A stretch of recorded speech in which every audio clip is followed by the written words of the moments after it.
changing me and changing you. మన ప్రభువును ప్రియరక్షకుడైన యేసుక్రీస్తు నామములో మీ అందరికీ శుభాభివందనాలు తెలియజేస్తున్నాను. దేవుని మహాకృపను బట్టి మీరందరూ క్షేమంగా ఉన్నారని నేను దేవుణ్ణి ఎంతగానో స్తుతిస్తూ ఉన్నాను. మరొక్క మారు మనందరం దేవుని వాక్యాన్ని ధ్యానిద్దాం.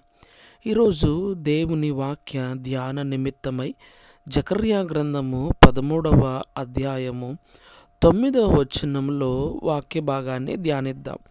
ఈ విధముగా దేవుని వాక్యమున్నది. ప్రియులారా, నేను అగ్నిలో నుండి వెండిని తీసి శుద్ధపరిచినట్లు శుద్ధపరుతును, బంగారమును శోధించినట్లు వారిని శోధింతును అని దేవుడు జకర్యా ప్రవక్త ద్వారా మాట్లాడుతున్న విషయాన్ని మనం గమనిస్తున్నాం.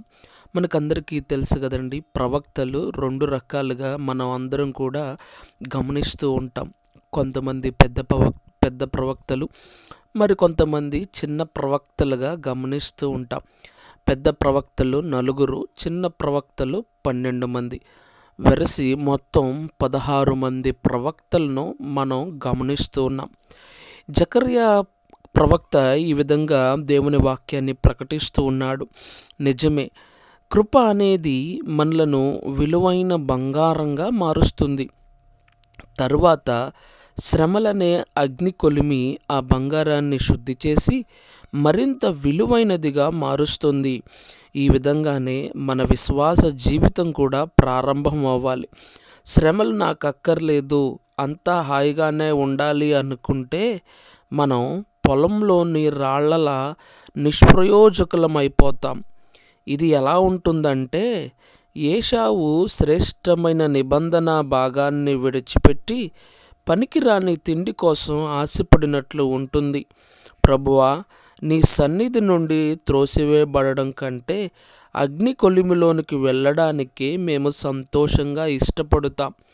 అగ్ని మనలను కేవలం శుద్ధి చేస్తుంది, అంతేగాని నాశనం చెయ్యదు. అగ్నిగుండా వెళ్తాం కానీ అగ్నిలోనే ఉండిపోం. ప్రభువు తన ప్రజలను ప్రశస్తమైన వెండిలా చేస్తున్నాడు. కాబట్టే మనలోని మస్టును తొలగించడానికి చర్య తీసుకుంటున్నాడు. మనం జ్ఞానులమైతే ఈ చర్యను స్వాగతించాలి. ఈ శుద్ధి కార్యక్రమాన్ని తిరస్కరించకూడదు. ఈ శ్రమ కొలిమిలో నుండి బయటపడాలి అని ప్రార్థించడం కంటే ఎక్కువగా శత్రువు మన నుండి దూరపరచబడాలి అని ప్రార్థించాలి. ప్రభువా, నిజంగానే నీ చేత పరీక్షించబడుతూ ఉన్నాం. ఈ తీవ్రమైన వేడిలో మేము కరిగిపోవడానికి సిద్ధంగా ఉన్నాం. ఇది నీ ఆలోచనే.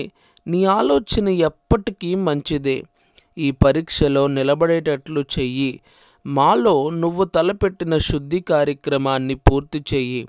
మేము ఎన్నటికీ నీ సొత్తే అని మనం దేవుణ్ణి ప్రార్థిస్తే తప్పకుండా దేవుని ద్వారా శ్రమల గుండా మనం వెళుతూ ఉన్నప్పుడు వెండి వలెనో బంగారం వలెనో తీర్చిదిద్దబడి దేవునిని మహిమపరచిన వారం అవుతాం. కాబట్టి శ్రమలను మనందరము స్వాగతిద్దాం. వెండి వలెనో బంగారం వలెనో మారుదాం, దేవుణ్ణి మహింపరుద్దాం. దేవుడు ఇట్టి మాటల ద్వారా దేవుడు మనల్ని దీవించునుగాక. ఆమేన్. Changing me and changing